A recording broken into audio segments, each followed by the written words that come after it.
The Lord, God bless you sa ating beloved co-preacher, Brother Benedict. Tayo po'y manalangin.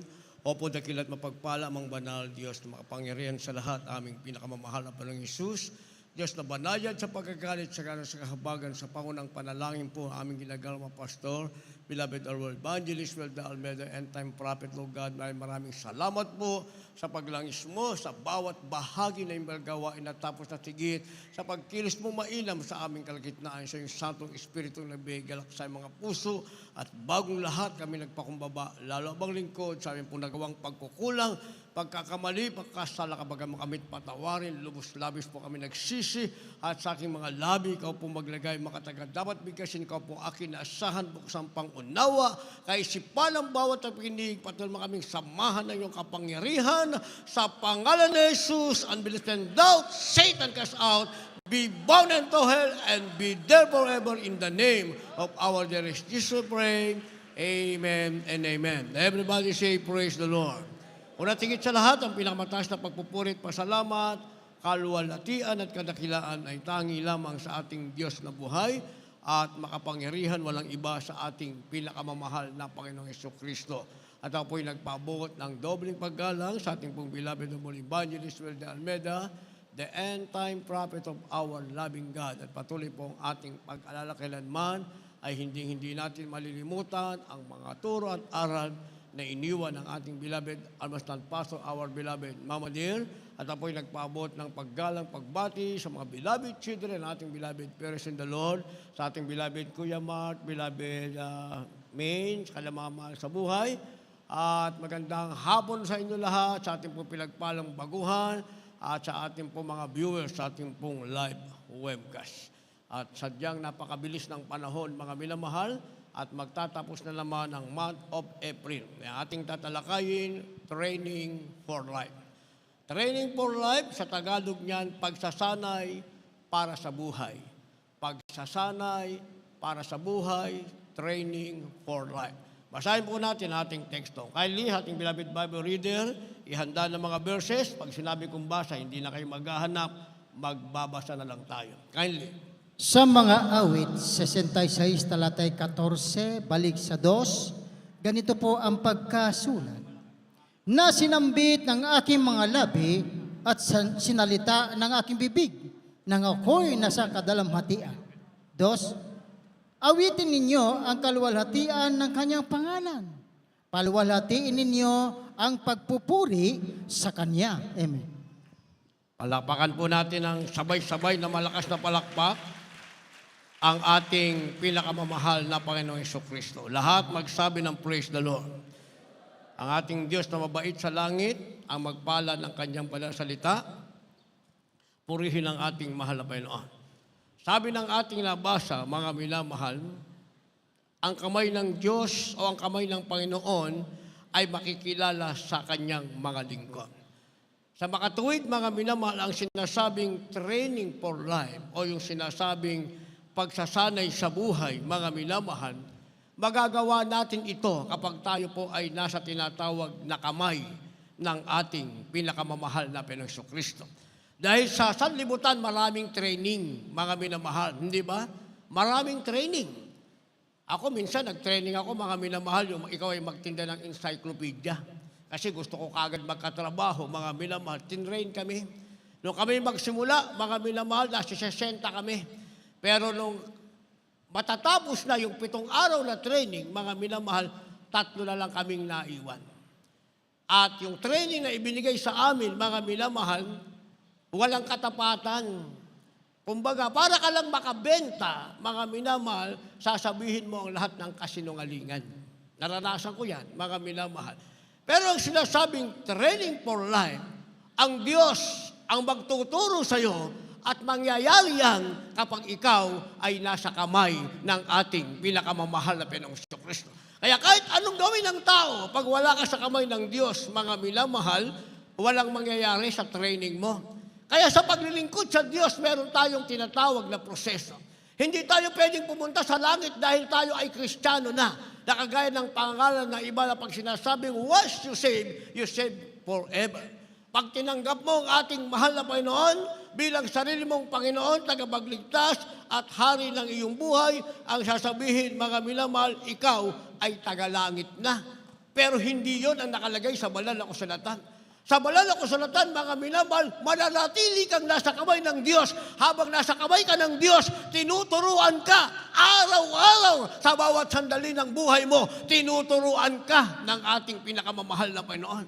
Kaya pag ikaw ay naging tunay na Kristiyano, tinuturuan ka ng ating mahal na Panginoon, merong pagkakaiba, mga minamahal. Merong sinasabing life-giving correction. Na ang ibig sabihin niyan, mga minamahal, nagbibigay buhay sa pagtutuwid o sa pagwawasto. Nagbibigay buhay na pagtutuwid o pagwawasto. Dahil sa sanlibutan, mabuhay ka sa sarili mo, mga minamahal.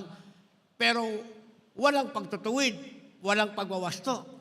Pag sinabi mo sa sarili mo, ito ang gusto ko, ito ang tama, kahit mali, mga minamahal, para sa'yo, doon ka masaya. Yun ang gusto mong gawin. Yun ang gagawin mo. Yun ang tama para sa'yo. Naintindihan natin. Pero kapag tayo nasa tinatawag na pagsasanay para sa buhay, ang kailangan natin ay life-giving correction. Ang ibig sabihin, wawastuin ka, tutuwirin ka para maging tama ang kahulugan ng buhay para sa'yo. Ako noon, mga minamahal, nung kasagsagan na ang aking ketong, nasa ibabaw ko ng aming bubungan, ako ay nagtatanong, ano ba ang tunay na kahulugan ng buhay? Hinahanap ko yung tunay na sagot. Ano ba ang tunay na kahulugan ng buhay? Bakit ko yan naitanong, mga minamahal?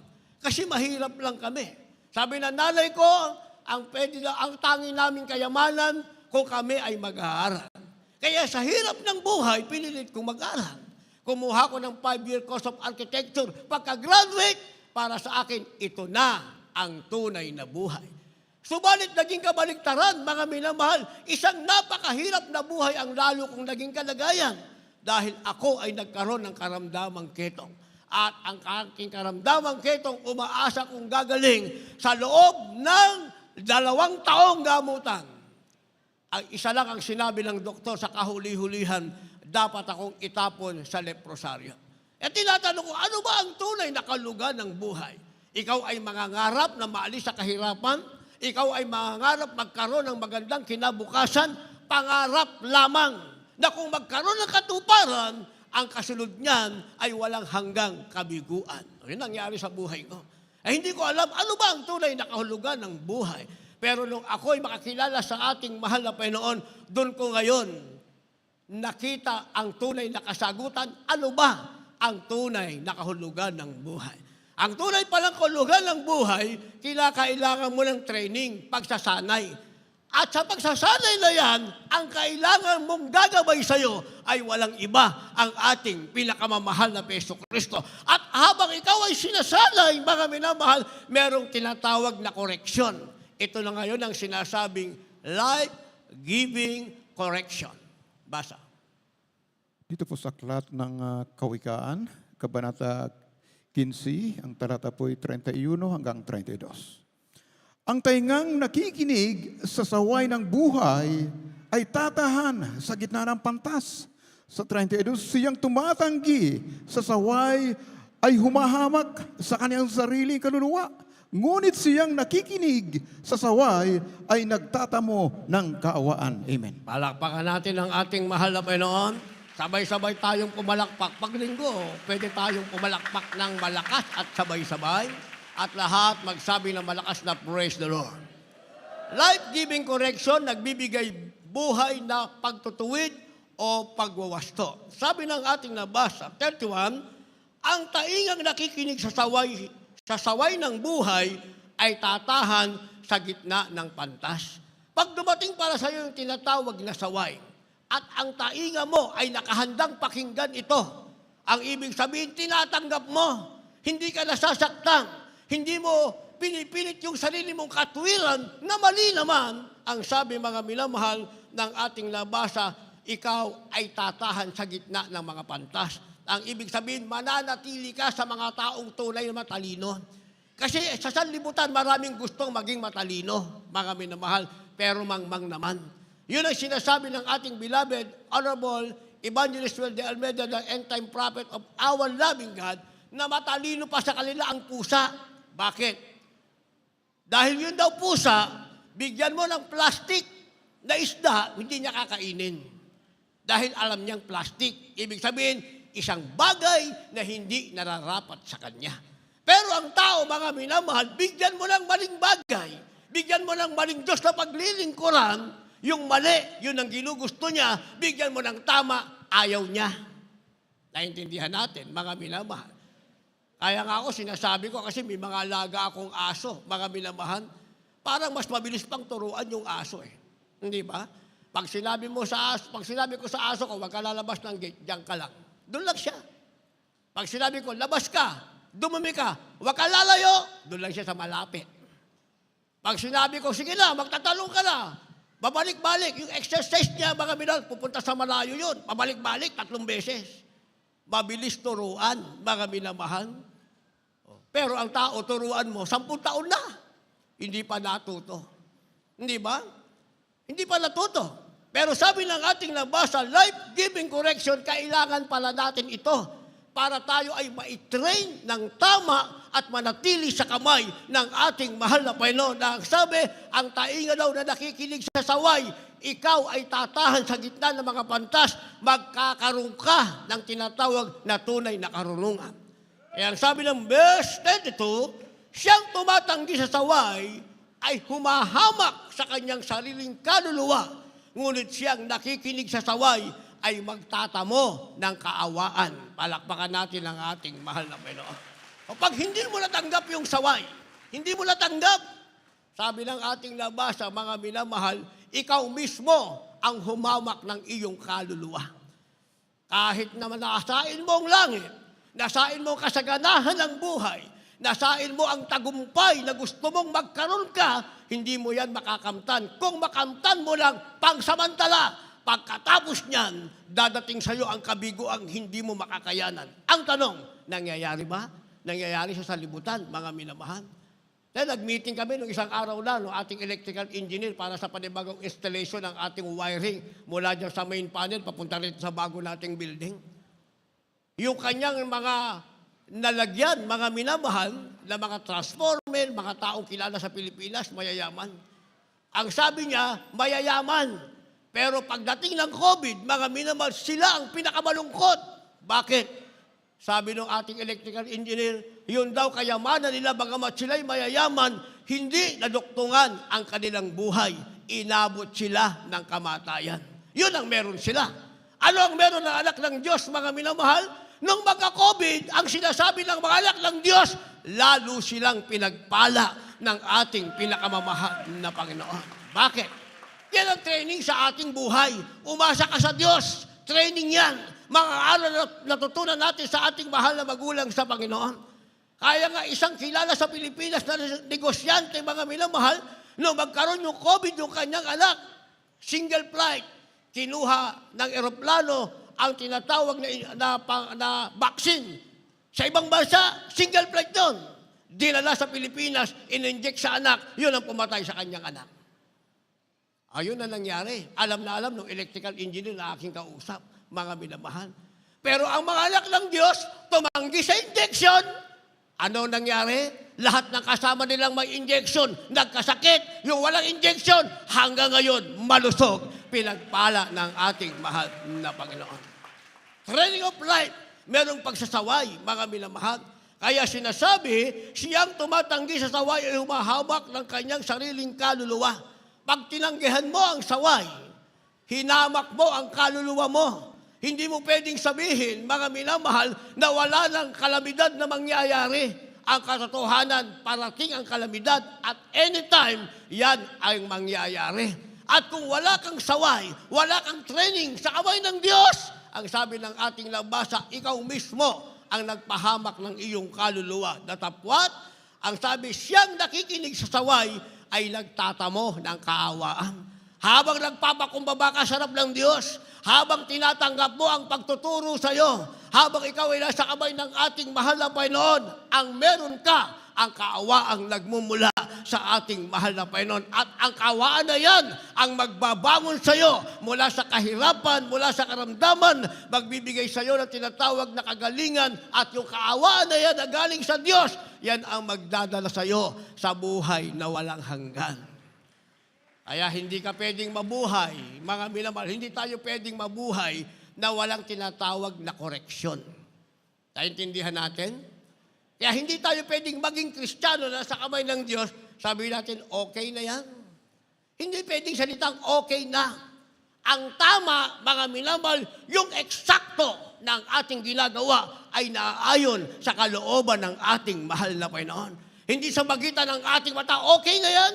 Hindi pwede yun, mga minamahal. Siguro okay na to. Hindi ba? Isipin nyo, mga minamahal, ating beloved Pizza, sabi niya, Kuya Ate, bakit doon sa Marilao? Di ba ginamit ito noong 2022? Anniversary ng Men Church, ginamit ito, kagagawa lang, mga minamahal. Sabi ng ating beloved Pizza, Kuya Ate, bakit doon sa Marilao, pagkatapos ng gawain, wala kang makikitang kalat? Ang laman natin sa loob noon, 2,800. Ang crowd natin noon kasama ang labas hanggang doon sa gate ay nasa 7,000, mga minamahal. Bakit daw, pagkatapos ng service ay walang makikitang kalat? Bakit? Dahil merong isang kapatirang ginamit, mag-isa lang siya. Sino siya? Paano ko siya nakilala? Doon tayo sa may kawayan. Namumulot ng basura doon sa gate natin. Pinabigyan ko ng 20 pesos. Pagkatapos noon, nagwawalis na siya. Pinabigyan ko ng 50 pesos. Pagkatapos noon, yung tagatapon ng basura, iniwan yung basura natin, sabi niya, Kuya, ako na magtapon ng basura. Pagbalik niya, may kasama ng sidecar. Hinahakot niya yung basura. Pinabigyan ko ng 150. Yun ang blessing niya. Pagkatapos nakita niyo, napakalaki natin gate, ang hilap siya na, Kuya, i-repair ko yan. Alam mo yung repair yan? Sandali lang, Kuya, bigyan mo lang ako ng yun nilalagay sa grasa. Bigyan mo lang ako ng grasa. Akyatin ko bukas yan. Lalagyan ko ng grasa. Pag tinulak mo yan, easy. Easy push. Mag-move na yan. O dito, 50 na blessing niya. Pagdating natin dito, 2,800 ang laman nito. Hanggang sa labas, natapos ang anniversary ng main church, walang nakita kahit isang kalat. Isa lang siya. Mag-isa lang yun. Mag-isa lang. Naintindihan niyo sinasabi ko? Ngayon, marami na tayong naka-assign. Dami nang naka-assign. Pagkatapos ng service, magtataka ka, bakit nakakalat pa rin yung basura doon? Hindi ba? Yan yung sinasabing, okay na yan. Napulot na naman natin eh. Okay na yan. O sa inyo, okay. Pero sa harap ng Diyos, hindi okay. Kasi yung isang tao, kaya niyang gawin na malinis, yon ang sinasabing very pleasing, nakalulugod sa harap ng ating mahal na Panginoon. Ang kapalit niya, napakarami. Pero pagkatapos, makita mo yung basura, nakakalat doon. Tapos ngayon, aasa kayo ng langit. Wala. Nang dahil sa basura, hindi kayo punta sa langit. Bakit? Kasi sa inyo, okay na. Pero hindi okay sa harap ng ating mahal na Panginoon. O ngayon, tinutuwid ka ng mahal na Panginoon. Kung walang pagtutuwid, yan ang nakakaawa, nakakatakot, mga minamahal. Pag nagkamali ka sa harap ng Diyos at wala kang pagtutuwid, katakutan mo ang bagay na yan. Pero pag nagkamali ka sa harap ng mahal na Panginoon, because you are under the training at the hand of God, nasa kamay ka ng Diyos, ikaw ay under the training, sinaway ka ng Diyos, may tinatawag na palo o paalala sa'yo, pinagpala ka ng mahal na Panginoon. Sabi ng banal na kasulatan, ang Diyos mismo, ayaw kang mawala sa kanyang kamay, kaya pinapaalalahanan ka ng ating mahal na Panginoon. Pero pag walang dumating na paalala, yan ang delikado. Magpapatuloy ka lang sa kasalanan. Isang araw, kahit ayaw mo, wala ka na sa loob ng compound na ito. Wala ka na sa kamay ng ating mahal na Panginoon. Mangarap ka na lang ng mangarap, hanggang pangarap ka na lang, maaalala mo na lang ang kagalakan. Once upon a time, ikaw ay nasa congregation ito. Maaalala mo na lang, mga minamahal. Hindi ba? Kaya maganda, araw-araw alalahanin natin, mahal na Panginoon, Araw-araw kong aalalahanin. Ako'y tinetrain mo. Pinahuhusay mo ako sa iyong mga kamay. Ako iyong pinapaalalahanan sa aking pagkakamali. Panginoon, ginagawa mo akong pantas sa gitna ng iyong congregation. Yun ang mas maganda. Kaya merong sinasabi, mga minamahal, na life without regret. Ano ang ibig sabihin nun? Buhay na walang pagsisisi. Kasi ang pagsisisi, saan yan dumadating? Sa huli, mga minamahal. Hindi ka pwede magsisi sa unahan. Sa unahan, puro kasalanan yan. Ang pagsisisi mo nasa huli, sinasabing life without regret. Kaya ang kailangan natin, ang training ng ating mahal na Panginoon. Basa. Dito po sa aklat ng Hebreo, Kapitulo 12, ang talatay 5 hanggang 8, talon sa 15. 5. At inyong nilimot ang niaral na ipinakikipagtalo sa inyo tulad sa mga anak. Anak ko, huwag mong waling bahala ang parusa ng Panginoon o manglupaypay man kung ikaw ay pinagwiwikaan niya. Sapagkat pinarurusahan ng Panginoon ang kanyang iniibig at hinahampas ang bawat tinatanggap na anak. Na dahil sa ito'y parusa, kayo'y nagtitiis, inaari kayo ng Diyos na tulad sa mga anak, sapagkat alin ngang anak ang hindi pinarurusahan ng kanyang ama? Datapwat kung kayo'y hindi pinarurusahan, na pawang nararanasan ng lahat, kung gayo'y mga anak na saligaw kayo at hindi tunay na anak. 15.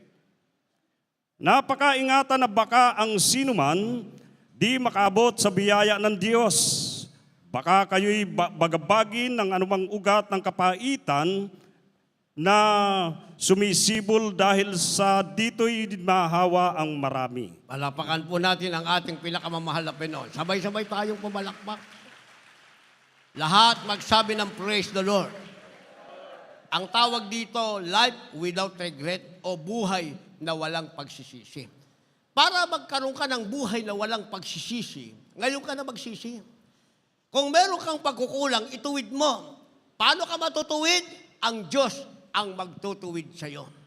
Pag tinanggap mo ang parusa ng Diyos, yung sinasabing chastisement of God o paalala ng Diyos, ang ibig sabihin, gusto mong matuwid ang iyong sarili, ikaw ay nagpapatrain sa ating mahal na Panginoon. Sabi ng ating nabasa sa verse 5, anak ko, huwag mong waling bahala ang parusa ng Panginoon o manglupaypay man kung ikaw ay pinagwiwikaan niya. Sapagkat pinarurusahan ng Panginoon ang kanyang iniibig at hinahampas ang bawat tinatanggap na anak. Pag pinapaalahan ka pa ng mahal na Panginoon, magalak ka dyan. Bakit? Ang sabi, piniibig ka ng Diyos at ikaw ay tinatanggap na anak ng ating pinakamamahal na Panginoong Kristo. Ngayon, habang ikaw ay pinapaalala ng Diyos, ang ibig sabihin niyan, ikaw ay under the trials. Nasa ilalim ka ng pagsubok. Hindi maganda ang iyong pakiramdam. Pag nainggit ka naman doon sa hindi pinarurusahan, dyan darating ang tinatawag na pagsisisi. Bakit? Dahil ginaya mo yung walang parusa, hindi mo alam, siya'y hindi anak ng Diyos. Ang sabi, pinarurusahan ng Diyos ang kanyang tinatanggap na anak. Ibig sabihin, pinapaalalahanan. Tanggapin mo yun. Yung maging anak ka lang ng Diyos, pasalamatan mo na. Dahil yan ay prueba at ebidensya sa lupa pa lang, anak ka ng Diyos, tagapagmana ka ng buhay na walang hanggan. Sabi ng verse 7, dahil sa ito'y parusa, kayo'y nagtitiis. O may pagtitiis, mga minamahal. Inaari kayo ng Diyos na tulad sa mga anak, sapagkat aling mga anak ang hindi pinarurusahan ng kanyang ama. Datapat kung kayo'y hindi pinarurusahan na pawang nararasan ng lahat, kung gayo'y mga anak kayong ligaw at hindi tunay na anak. Pag wala ka palang naranasang ganyan, walang paalala sa iyo ang Diyos, patuloy ka sa kasalanan, sabi ng ating nabasa, hindi ka tunay na anak, ikaw ay ligaw na anak. Darating sa iyo ang tinatawag na pagsisisi nasa huli na. Pero kung tunay kang anak ng Diyos, sinasabing life without regret, ito ang buhay na walang pagsisisi dahil nasa iyo ang paalala ng ating mahal na Panginoon. Kaya sabi ng verse 15, Napakaingatan na baka ang sino may di makaabot sa biyaya ng Diyos. Baka kayo'y bagabagi ng anumang ugat ng kapaitan na sumisibol at dahil dito'y mahawa ang marami. Naintindihan natin ang verse 15? Naintindihan natin? Uulitin kong basa. Napakaingatan na baka ang sino may di makaabot sa biyaya ng Diyos. Mag-ingat daw tayo. Baka ang sino man sa atin hindi makaabot sa biyaya ng ating mahal na Panginoon. Ang sabi rito, baka kayo'y bagabagi ng anumang uri ng kapaitan na sumisibol at dahil dito'y mahawa ang marami. Bakit? Pag nakita nilang wala ka na sa gawain, sabi nung ng sister na yan, sabi nung brother na yan, nasa katotohanan daw siya, pinagmamalaki niya, buhay ang Diyos nila. Bakit ngayon nasa sanlibutan na naman siya? O di nahawa ang marami? Kung ikaw ay ama at ina ng tahanan, nakita ng pamilya mo na ikaw ay wala na sa gawaing ito, mahahawa sila sa iyo. Dahil ikaw na ama, ikaw na anak, ang nagdala sa kanila rito, at ngayon ikaw ang umalis, kasama mo silang aalis. Naintindihan natin? Mahahawa daw ang marami. Samantala kung mananatili kang nasa training ng ating mahal na Panginoon, marami rin ang mahihikayat mo. Hindi mo mahahawa sa iyong pagtalikod, mahahawa mo sa paglilingkod mo sa ating pinakamamahal na Jesucristo. Makapagdadala ka ng kaluluwa sa paanan ng ating mahal na Panginoon. Kaya nga, iniligtas mo na ang sarili mo, iniligtas mo pa ang tao sa kapaligiran mo, na iligtas mo pa ang iyong sambahayan. Kasi minsan, nagiging immune tayo sa biyaya ng Diyos. Kaya sabi, pakaingatan, baka ang iba hindi na makaabot sa biyaya ng Diyos. Anong ibig ko sabihin na immune na? Mga minamahal, dito muna tayo sa kagalingan. Nung tayo nasa karamdaman, gusto nating gumaling. Hindi ba? Ngayon, matagal na tayong panahon, walang karamdaman. Na immune na tayo. Ang ibig sabihin, nakakalimutan na natin na kaya meron tayong kagalingan, ang nagbigay niyan ang ating mahal na Panginoon. Yung kagalingan natin, saan natin ginagamit? Yung lakas at lusog ng ating katawan, ginagamit na natin sa sanlibutan. Naintindihan nyo? Saan dapat gamitin? Dapat gamitin natin yan, yung kalusugan ng ating katawan sa paglilingkod sa ating mahal na Panginoon. Kaya nga, gagawa tayong ayon sa pamantayan ng Diyos. Hindi natin sabi, okay na yan, okay na, o sa'yo okay. Tanungin mo ang mahal na Panginoon, okay ba po sa'yo, mahal na Panginoon? Naalala ko tuloy, meron akong kapartner na karpintero, nung kabataan namin, mga minamahal, pero matanda siya sa akin, kaya tatay ang tawag ko sa kanya. Gawa ng bakod. Dati, tagakatay kami ng baboy. Kasi may baboy pa dati sa pastoral, noong 1991 dumating ako ron. Pag magkatay, magkapartner kami magkatay ng baboy. Partner din kami, karpintero kami pareho sa loob ng pastoral house. Gawa ng bakod. Sabi ng ating ginagalawa pastor, ano ginawa mo? Bakit ganyan? Delikado yan. Mala, pastor, temporary lang po. Malapit nang bumalik ang Diyos. Kaya temporary lang. Sabi ng ating ginagalang mga pastor, yan temporary mo, makapagpapahamak yan ng tao. Tama, malapit nang bumalik ang Diyos. Kaya dapat tama at eksakto ang gagawin mo para walang mapapahamak. Kasi malapit lang ang dumating ang Diyos. Naintindihan natin yon? Hindi tayo gumagawa ng temporary. Pag tayo gumawa, kumilos ang lakas ng ating katawan na ang Diyos nagbigay sa atin ng kalakasan, yung ginagawa natin permanente, kapakipakinabang sa lahat at pleasing o nakalulugod sa harap ng ating mahal na Panginoon. Tapos na tayo sa physical condition. Sa financial condition naman tayo mga minamahal. Bakit tayo pinagpalan ng mahal na Panginoon? Alam ng mahal na Panginoon, meron tayong pusong mapagbigay, mga minamahal, na-immune na. Na-immune na. Ibig sabihin, nagsawa na, mga minamahal. Nakalimutan niya, kaya meron siya dahil Diyos ang nagbigay sa iyo niyan. Lahat magsabi ng praise the Lord. Di ba? Nagsawa na, nang hinayang na. Tingnan niyo, mga minamahal, pagbigay ka ng bigay, di ba? Parang overflowing water lang yan. Bigay ka ng bigay, kahit gaano kalaki pa yan, tignan mo, kalagayan mo, hindi ka nauubusan. Pero pag nanghinayang ka, isang pitik lang mahal na Panginoon, ang meron ka, wala na agad.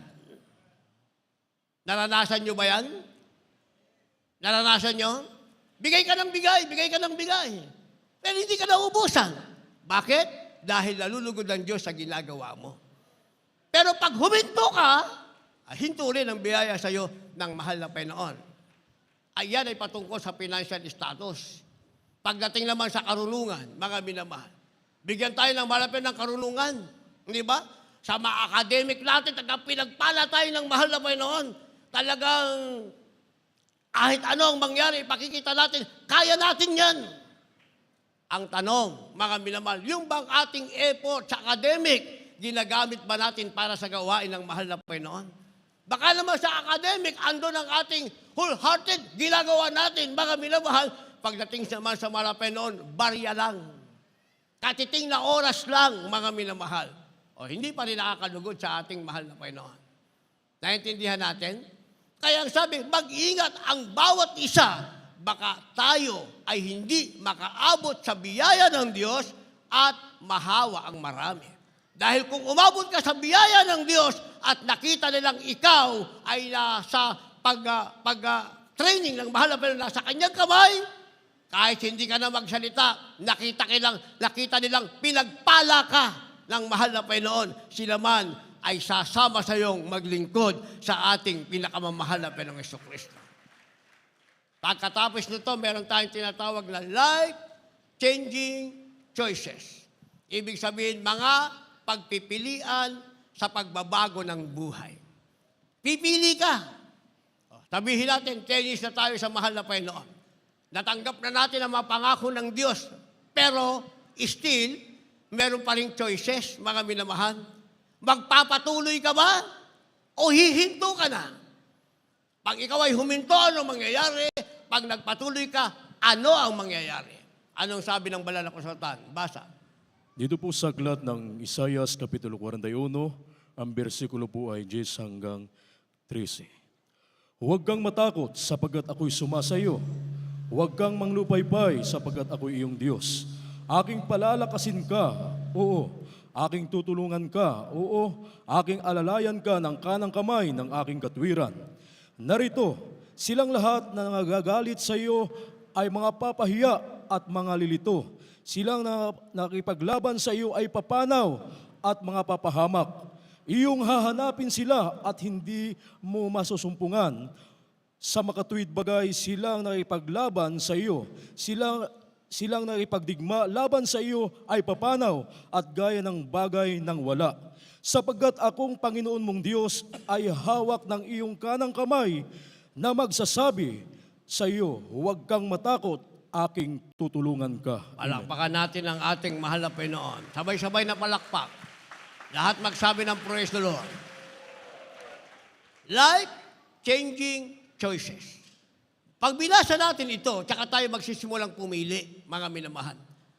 Pag ikaw ay nanatili, nasa training ka ng mahal na Panginoon, meron kang tinatawag na life-giving correction, meron kang tinatawag na life without regret, at ngayon nasa life-changing choices ka, pipili ka, mga minamahal.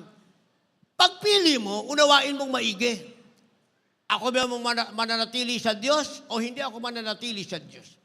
Kung hindi ako manatili, ano mangyayari? Kung manatili naman ako, ano ang mangyayari? Dito tayo sa mananatili. Kung manatili ka, ang sabi ng verse 10, huwag kang matakot, sabi ng Panginoon. Sapagkat ako'y sumasa iyo, huwag kang malupaypay. Mawawala na ang takot mo, wala pa ang panlupaypay mo. Bakit? Kasi pinili mo na ikaw ay nasa kamay ng Diyos. Lahat magsabi ng praise the Lord. Tuloy ang basa. Ang pangako ng Diyos, sapagkat ako'y iyong Diyos, aking palalakasin ka, aking tutulungan ka, aking aalalayan ka ng kanang kamay ng aking katwiran. Lahat ng tulong, lahat ng alalay, galing sa mahal na Panginoon ay para sa iyo. Kung pipiliin mo na manatiling maglingkod sa ating mahal na Panginoon. Naintindihan natin? Yung mga kabataan natin, magsabi ng praise the Lord. Eh, paano kung pinili nyo, nakamotor kayo, minakang ka sa likod? Minakang ka sa likod. nakaangkas sister. Paano ngayon yan? Hindi ba? Yan ang sinasabi natin. Hindi ba? Hindi. Wala namang makakakita nito eh. Meron nga makakakita eh. Ang Diyos nga sa langit na nagsasabi sa iyo, huwag kang matakot, huwag kang malupaypay, tutulungan ka niya, aalalayan ka niya. Diyos na yan na nagsasabi sa iyo, ang nakakakita sa iyo. Naintindihan natin? Si Brother Louie, busy yan sa counseling. Iwanan na natin yung basura. Siguradong pagbaba niya, pagod na pagod yan. Diretso yan doon sa information. Hindi makikita yung basurahan. Sino naman may sabi sa inyo, kahit anong pagod ko, iikot talaga ako dito sa area natin. Kung kayo iniisip niyo, ako'y napapagod, ako hindi ako nag-iisip mapagod. Dahil ang pahinga natin sa piling ng ating pinakamamahal na Panginoon. Naintindihan natin? O pag pinili mo sa kamay ng Diyos, sa training ng Diyos, ang sabi, ang alalay ng Diyos ay nasa iyo. Tuloy natin ang basa, verse 11, narito silang lahat na nagagalit sa iyo, ay mapapahiya, malilito, silang nakikipaglaban sa iyo ay papanaw at mapapahamak. Naintindihan natin yon? Pag pinili mo palang nasa kamay ka ng Diyos, under training ka sa kamay ng Diyos, sabi ng ating nabasa, napakamalas naman na makipag-away sa iyo. Ang sabi, mapapahamak sila, mawawala sila, sapagkat hindi ikaw ang kalaban nila, kundi ang Diyos na pinili mong paglingkuran. Ang Diyos na sumasanay sa iyo. Sabi ng verse 12, iyo nga hanapin sila, hindi mo masusumpungan, sa mga tuwid bagay sila nakipaglaban sa iyo, sila nakikipagdigma sa iyo, ay papalaw at gaya ng bagay na wala. Isipin mo, pag pinili mo manatili kang maglingkod sa Diyos, ikaw ay nasa pagtitraining ng mahal na Panginoon, hanapin mo kaaway mo, hindi mo na makikita. Hanapin mo kaaway mo, karamdaman. Tignan mo yung katawan mo. Walang karamdamang babalik dyan. Tignan mo, kalagayan mo, yung kaaway mong kahirapan. Tignan mo ang sarili mo. Mananatili ka sa kaskanahan, wala kang kaaway na kahirapan. Dumating ba ng pagsubok? Tignan mo. Hindi kayang magtagumpay sa'yo dahil sila'y aalisin ng Diyos. Sabi ng ating nabasa, papalaw ang nakipaglaban sa'yo, kailanman ay hindi mo na makikita pa. Hindi ba? Yan sinasabing life-changing choices. Mga pagpipilian sa buhay, mga minamahal. Piliin mo, manatili ka sa Diyos. Pag nanatili ka sa training ng Diyos, wala kang problema. Yung nakikipag-away sa iyo, malaki ang problema nila. Dahil ang kaaway nila, ang Diyos na pinaglilingkuran mo. Verse 13, ang sabi ng ating nabasa, sapagkat akong Panginoon mong Diyos ay hawak na yung kamay na magsasabi, huwag kang matakot at tutulungan kita. Wala ka nang hahanapin pa. Hindi ka na hihingi pa ng tulong kung kani-kaninong tao. Mga minamahal, dahil meron ng Diyos na nag-o-offer ng sabing, huwag kang matakot. Ang Diyos mismo sa langit, ang ating pinakamahal na Hesus Kristo, ang nagsasabing, ikaw ay tutulungan niya. Naintindihan natin. And finally, meron tayong tinatawag na our life in heaven. Our life in heaven, ang ibig sabihin, ang buhay natin sa langit. Lahat ng gusto ng langit, magsabi ng praise the Lord. Siguraduhin nyo yan, praise the Lord nyo na yan. Life, our life in heaven. Last verse, maghanda ating manugtog, mga magpawid. Dito po sa aklat ng Apokalipsis, Kapitulo 22, versikulo 2 hanggang 5. Sa gitna ng lansangan na iyaon, at sa dako rito ng ilog, at sa ibayo nito, naroon ang punong kahoy sa buhay. At namumunga ng 12 iba't ibang bunga, namumunga ng bawat buwan. At ang mga dahon ng punong kahoy ay nagpapagaling sa mga bansa. At hindi nagkakaroon pa ng mga sumpa. At ang mga luklukan ng Diyos at ng Kordero ay nagkakaroon. At sila ay nagsipaglikuran ng kanyang mga alipin. At nakita nila ang kanyang mukha at ang kanyang mga pangalan ay sa kanilang mga noo.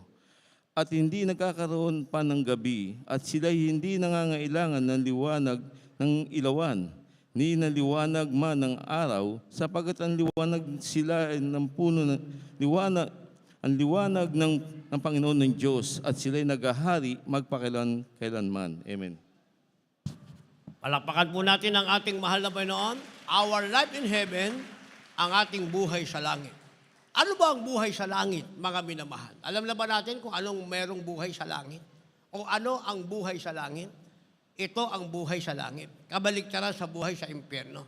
Sa impyerno, mga minamahal, ang sabi, ang apoy dyan hindi napupugnaw. Hahanapin mo ang kamatayan, hindi darating sa iyo. Pero nararamdaman mo ang sakit, mga minamahal. Ang uod ay maglalabas-pasok sa butas ng iyong katawan. Kung anong ginagawa mo sa lupang kasalanan, gagawin mo ron, tatanggapin mo ang parusa. Pero iba sa langit, sinasabing our life in heaven o buhay natin sa langit. Anong buhay natin sa langit?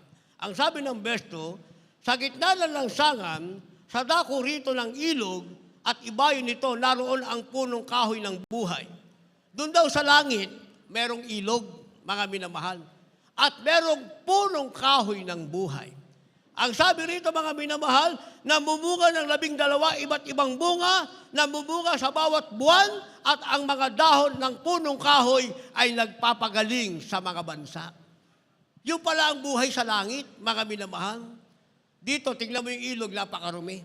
Sa langit, ang ilog malinis. At sa tabi ng ilog ay may puno, ang bunga niya kada buwan ay 12 iba't ibang klase ng prutas. Libre lang yun. Ang sabi, ang dahon ng punong kahoy na ito ay pagpapagaling sa mga bansa. Ibig sabihin, sa langit wala nang karamdaman. Kaya yung isa nating choir member, mga minamahal, sa main church natin, dinala siya ng mahal na Panginoon sa langit. Dinala siya sa tinatawag na puno ng buhay na ito, na nakasulat sa banal na kasulatan. Ang sabi ng mahal na Panginoon, anak, pumitas ka. Pumitas siya. Ang napili niyang pitasin yung ubas, mga minamahal.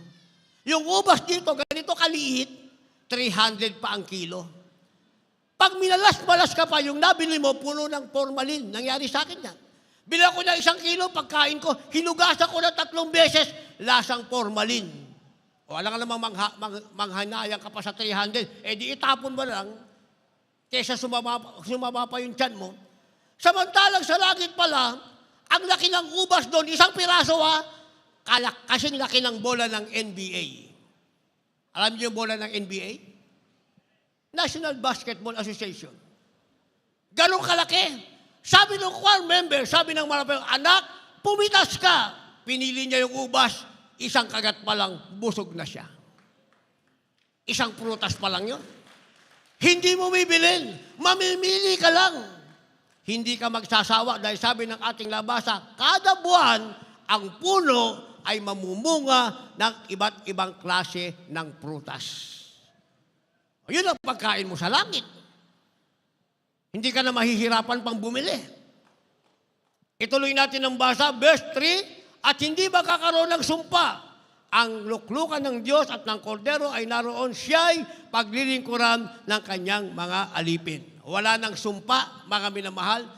Yung palang paglilingkod natin sa Diyos dito, ipagpapatuloy lang natin sa langit sa paglilingkod sa ating mahal na Panginoon. Kaya kung dito, tamad kang maglingkod sa Diyos, hindi ka pwede sa langit, dito tamad ka eh.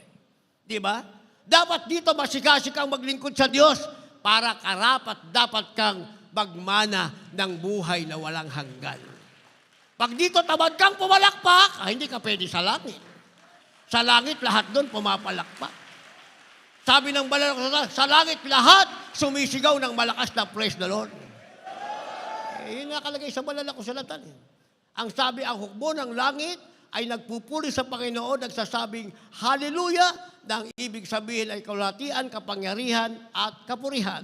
Di ba yun ang meaning ng Hallelujah? Ituloy ang basa, makikita nila ang kaniyang mukha at ang kanyang pangalan ay sa kanilang mga noo. Sa langit pala, makikita na natin ang mukha ng ating mahal na Panginoon. At sa ating mga noo, hindi siksik na nakatatak. Yung maiiwas sa rapture, nakatatak sa noo 666. Ang nasa langit, sabi, ang tatak sa noo nila ay ang pangalan ng ating pinakamamahal na Panginoong Jesucristo. Verse 5, hindi na magkakaroon pa ng gabi. at sila hindi nangangailangan ng liwanag ng ilawan ni ng liwanag ng araw sapagkat liliwanagan sila ng Panginoon. Sila'y maghahari magpakailanman. Wala ka ng bill na babayaran. Hindi ka na magtitipid sa kuryente. Sabi ng ating nabasa, wala ng gabi, wala ng araw, ang liwanag ay nanggagaling sa ating mahal na Panginoon. Yan ang sinasabing our life in heaven at makakamta natin yan kapag tayo ay na-train sa kamay ng ating mahal na Panginoon. Tayong lahat ay tumayo. Kung meron kayong dalang baguhan, nais nila ng training, na ang Diyos ang mag-train sa kanila. Sinasabing train for life o pagsasanay para sa buhay, ang Diyos ang gagawa nito. At magmamana sila ng buhay sa kalangitan. Dalhin niyo siya sa harapan, mga nasa labas, nasa dulo, dalhin niyo siya sa harapan. Habang tayo umaawit, awiting bagong pag-asa. Ngayon, meron na tayong bagong pag-asa sa kamay ng ating pinakamamahal na Yesu Cristo. Tayo umaawit.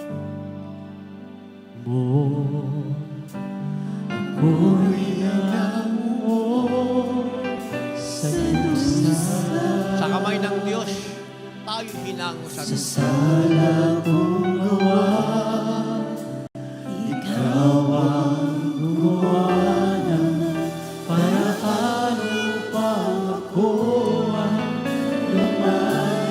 Ang Diyos ang gumawa ng paraan upang tayo lumaya. Kung nagtiis, muna hinagpis ang buhay. Dati puno ng hinagpis ang ating buhay. Walang pumapansin. Mapapansin sa mga suliranin, ngunit ikaw ang nagbigay ng ingin. Ang Diyos sa ating nagbigay ng inig bagong pag-asa. Pag-asa sa akin Ngayon, ang sa ating naghihintay. Masayo na pag-ibig mo sa aking marahal. Dalangin ko, Panginoon, buhay ko'y pagpalain kailanman. Sabihin natin, sa'yo lang o Diyos! Sa'yo lang, O Diyos, Nagbago ang buhay. nagbago ang buhay. Aking lumipas, Aking lumipas kailanman. di na Ang ating lumipas, kailanman di na mababawas.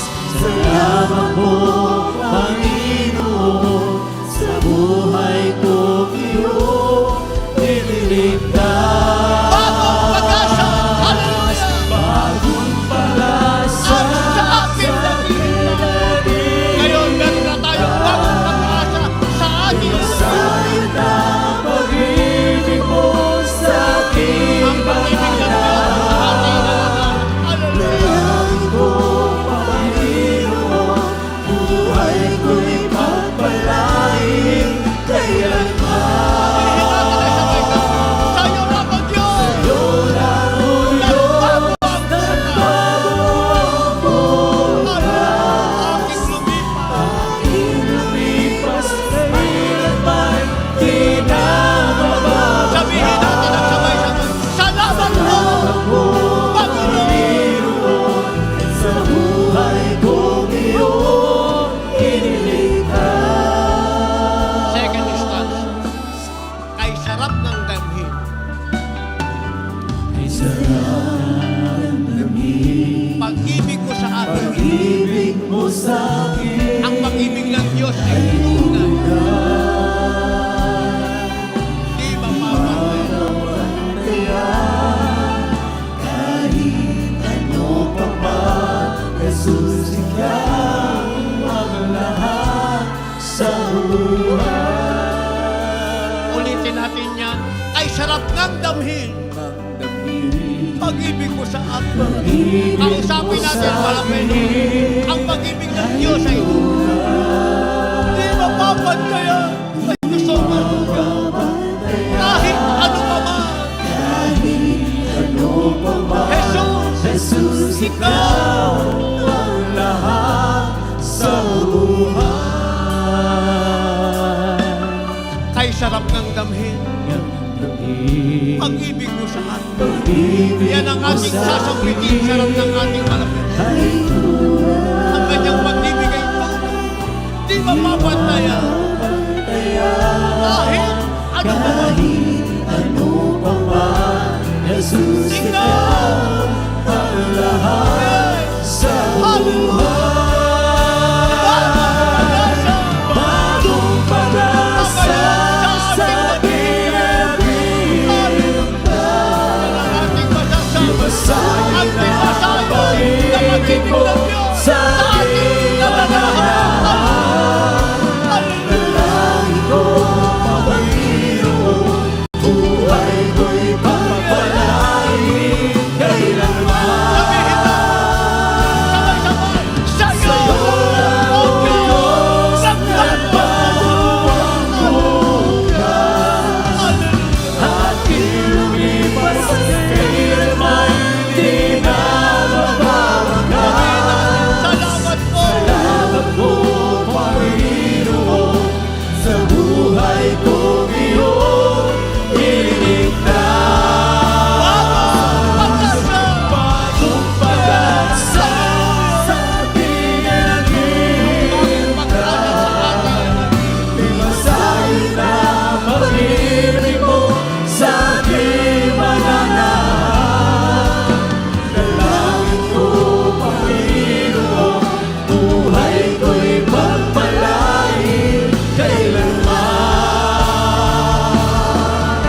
Sa'yo lang, O Diyos, nagbago ang bukas. Aking lumipas kailanman, di na mababakas. Salamat po, Panginoon, sa buhay kong iyong iniligtas. Bagong pag-asa sa aking naghihintay. Imasahin na pag-ibig mo sa aking mananahan. Dalangin ko, Panginoon, buhay ko'y pagpalain kailanman. Sa'yo lang, O Diyos, nagbago ang bukas.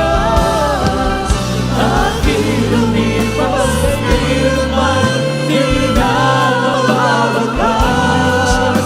Salamat po, Panginoon, sa buhay kong iyong iniligtas.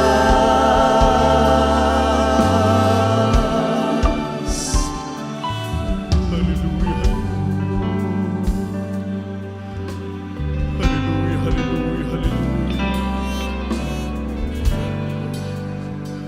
Purihin ka, mahal na Panginoon.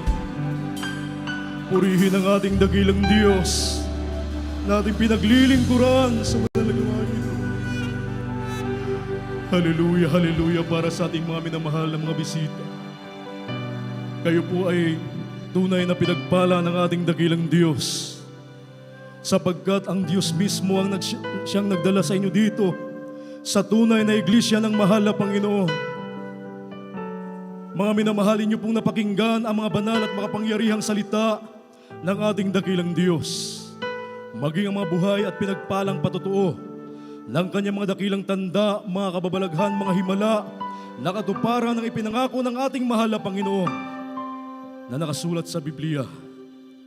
Kung inyo pong ibigay ang inyong buhay sa mahal na Panginoon, inyong paglilingkuran ng ating dakilang Diyos, kung ano ang inyong napapakinggan, yan po ay mangyayari sa inyong buhay.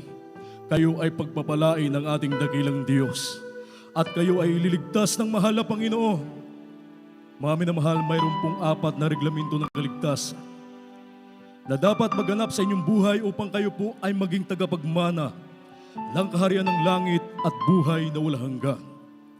Ang una po yung tinatawag na pananampalataya.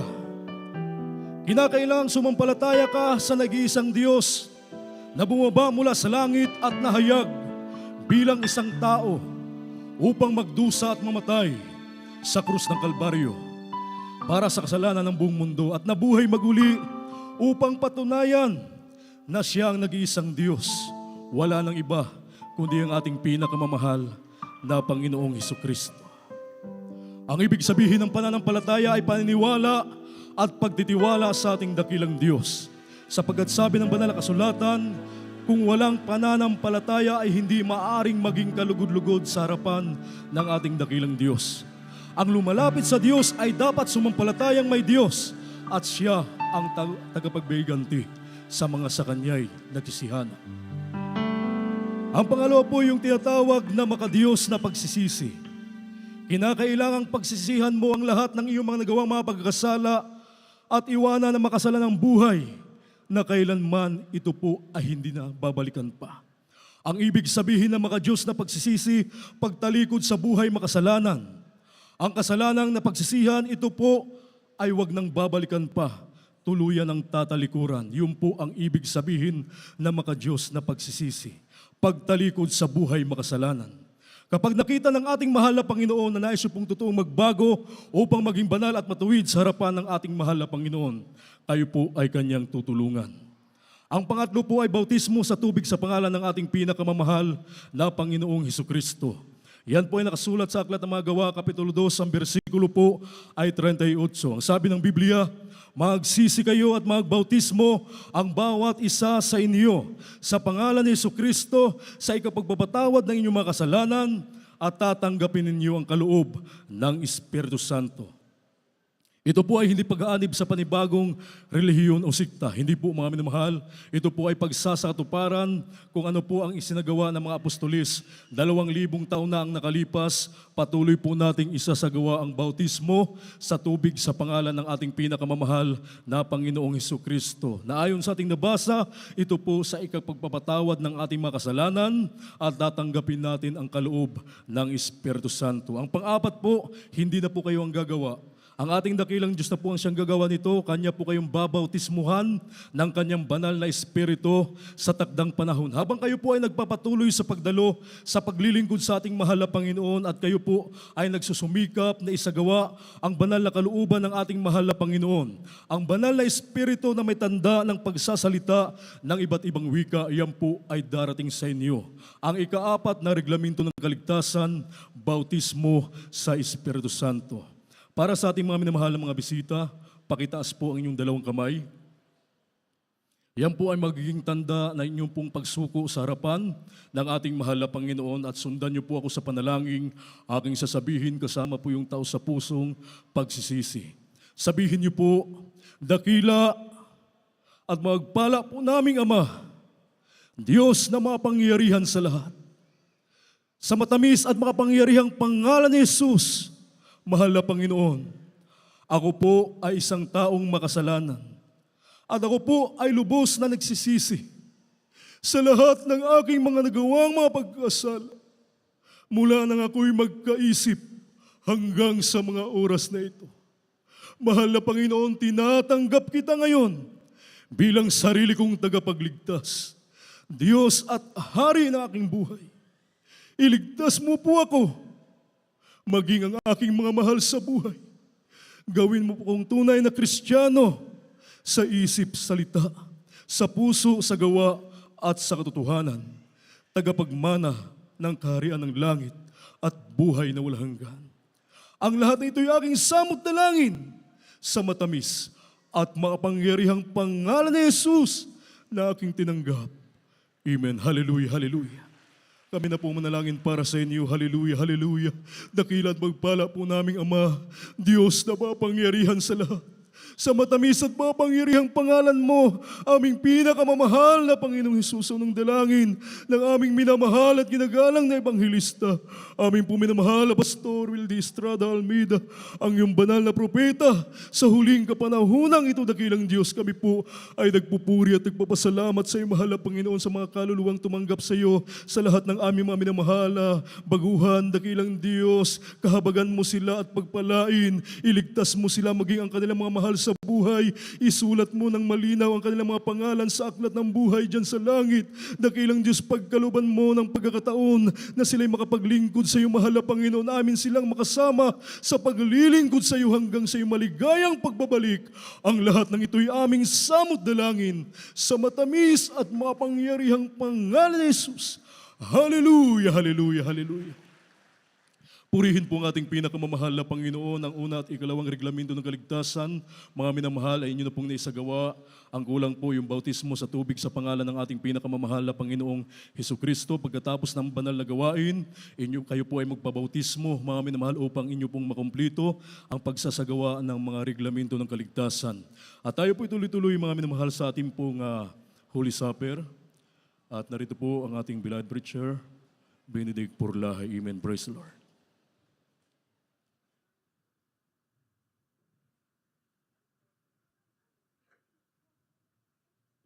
God bless you, beloved Brother Del, my beloved co-preacher. Mga minamahal, tayo po ay dadako po sa pagkasagawa ng ating pong banal na hapunan, na ito po, mga minamahal, ay sagrado, na ang ating pong isasagawa, ito po'y banal, ito po'y pag-alaala sa kamatayan ng ating pong pinakamamahal na Panginoon. Kaya mga minamahal, bago tayo sumali, kinakailangan saliksikin po natin ang ating mga puso. Ating po munang awitan ang ating pong dakilang Diyos.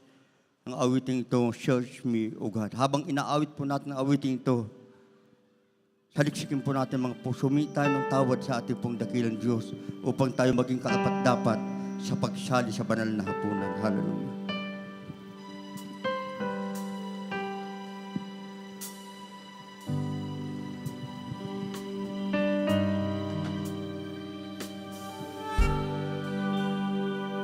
Search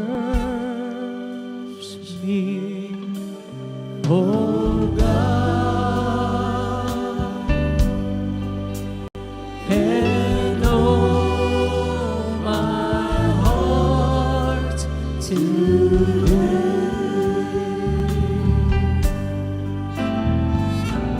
Touch me, oh Savior.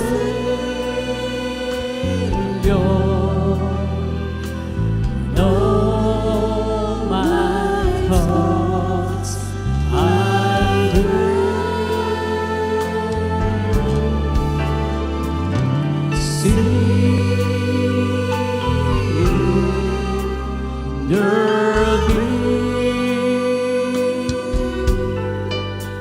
Some wicked words in me.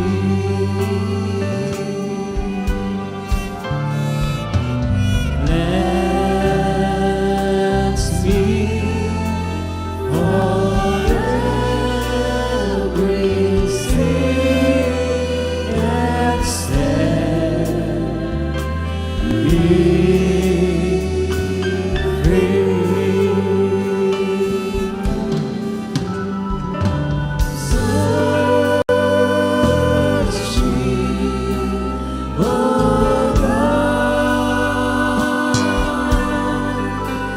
and know my heart today. Try me, oh Savior.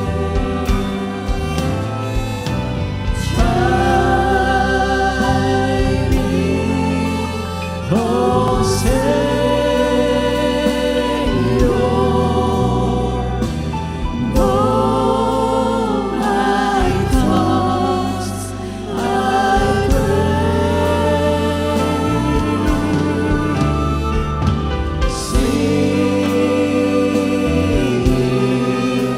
good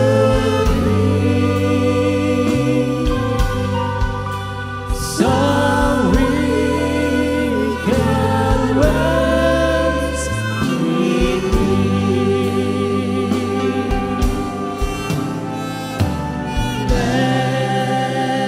Cleanse me from every sin and set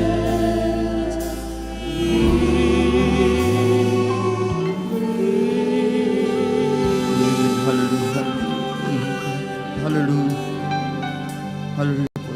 Naman, Panginoon. Thank you, Jesus. Mga minamahal, bago tayo magsagawa ng ating pong banal na hapunan. Sabi dito, mga minamahal, sa unang Korinto, Kapitulo 11, mula sa talatang 26 hanggang 30, sabi dito, sapagkat sa tuwing kanin ninyo ang tinapay na ito, at inuman ninyo ang sao, ay inihayag ninyo ang pagkamatay ng Panginoon hanggang sa dumating siya. Kaya't ang sino mang kumain ng tinapay o uminom sa sao ng Panginoon na di nararapat ay magkakasala sa katawan at dugo ng Panginoon.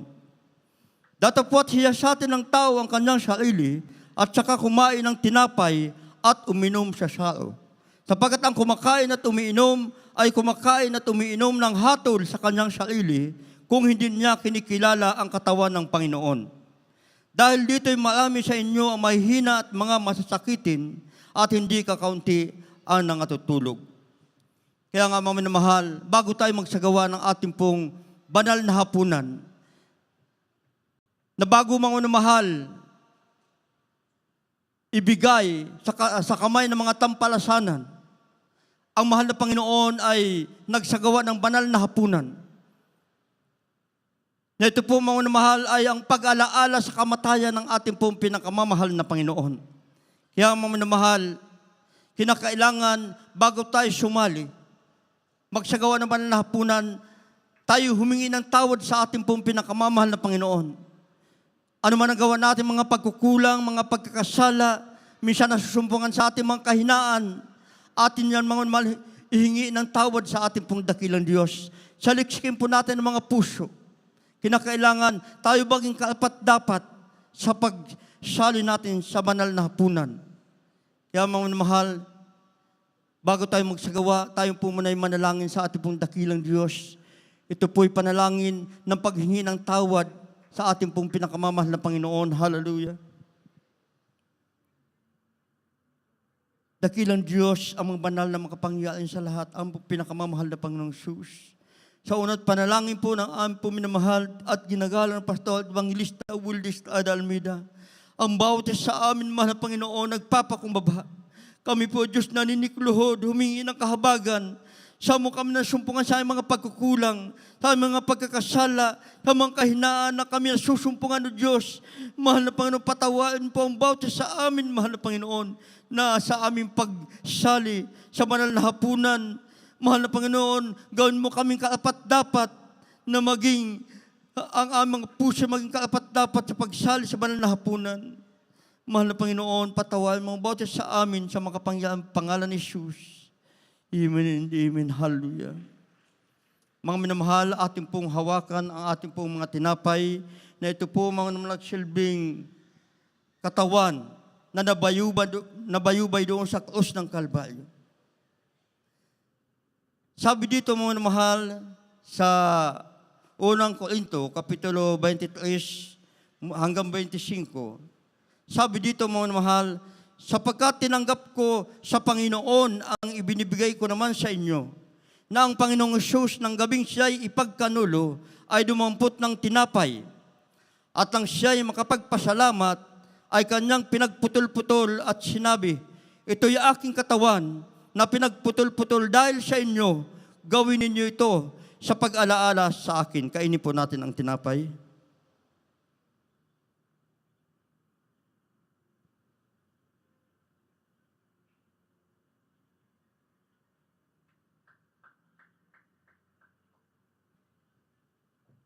Mga minamahal, hawakan po natin ang katas ng ubas na ito po nagsimbolo ng dugo ng ating pong pinakamamahal na Panginoong Hesus.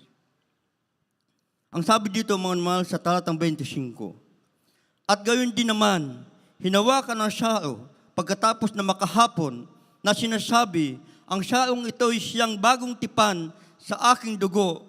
Gawin ninyo ito sa tuwing kayo magsisiinom sa pag-alaala sa akin. Inumin po natin ang katas ng ubas.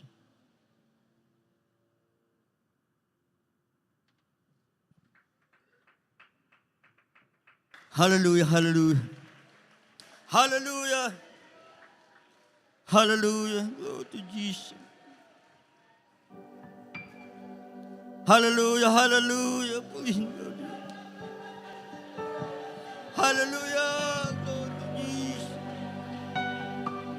Hallelujah. Panginoon. Hallelujah. Thank you, Jesus. Tinapay ng buhay, iyong alalahanin ang kanyang mahirap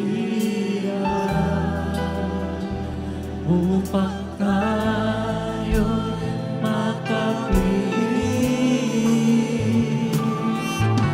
Sa ito iyong inumin ang bagong tipan.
Mga minamahal, tayo naman po ay dadako po sa ating mga pangailangan.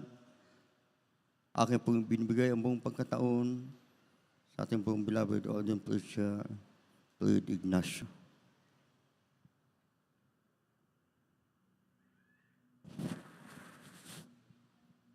Amen. God bless you po, beloved Brother Benedict. Maraming salamat sa ating dakilang Diyos.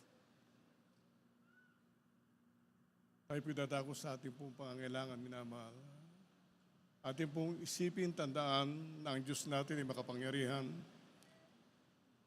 Siya tumutugon sa panalangin ng kanyang mga anak. At siya ay nangaral, nagturo ng Ebanghelista upang malaman natin ang katotohanan. Batid po natin mga minamahal, isipin po natin ang ating mga pastor ang nagpatong ng kanyang kamay sa ating mga ulo at ang ating dakilang Diyos ang magpapagaling. Sa Diyos, wala pong imposible. Tayo po yung manalangin. Praise God. Hallelujah. Dakilat mapagpala naming Ama Diyos na makapangyarihan sa iyong pangalan, aming pinakamamalapang sus. Pinakamamalapang noon sa pangunan at panalangin po ng aming minamahal na Pastor Evangelista Willis Almeda, iyong banal na propeta. Natin mo kami sa iyong banal na harapan, nagpapakumaba, nagsusungango sa iyo, humihingi ng tawad sa lahat ng mga pagkukulang ng mga kainan, napabigyan patawad po. Dalangin po namin na Diyos, hallelujah, ang kalakasan, kalusugan, pag-ingat, pagpapala.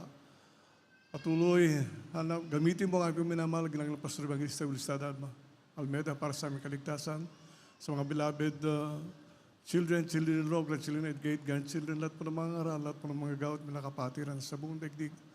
Batid mo namin, O Diyos, na sa iyo walang imposible. Kaya mo pagalingin ang mga karamdamang katulad ng cancer, leukemia, tuberculosis, diabetes, mga karamdamang hindi na mapagaling ng ospital ng mga doktor, ng mga gamot.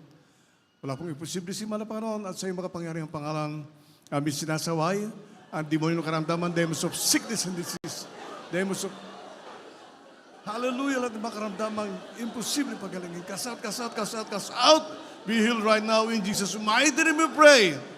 Hallelujah, praise the Lord. Be healed right now in Jesus' mighty name we pray. Purihin ka, dakilang Diyos. Purihin ka, pinakamamahal na Panginoon. Tayo po'y magpasalamat sa ating dakilang Diyos. Sumugod sa tayo 3 beses kasabay po ng pagsigaw ng Hallelujah, praise the Lord. Gawin po natin. Hallelujah, praise the Lord. Hallelujah, praise the Lord. Hallelujah, praise the Lord. Palagpakan po natin dakilang Diyos. Maraming salamat sa ating mga Panginoon. At tayo po'y dadako binamalakos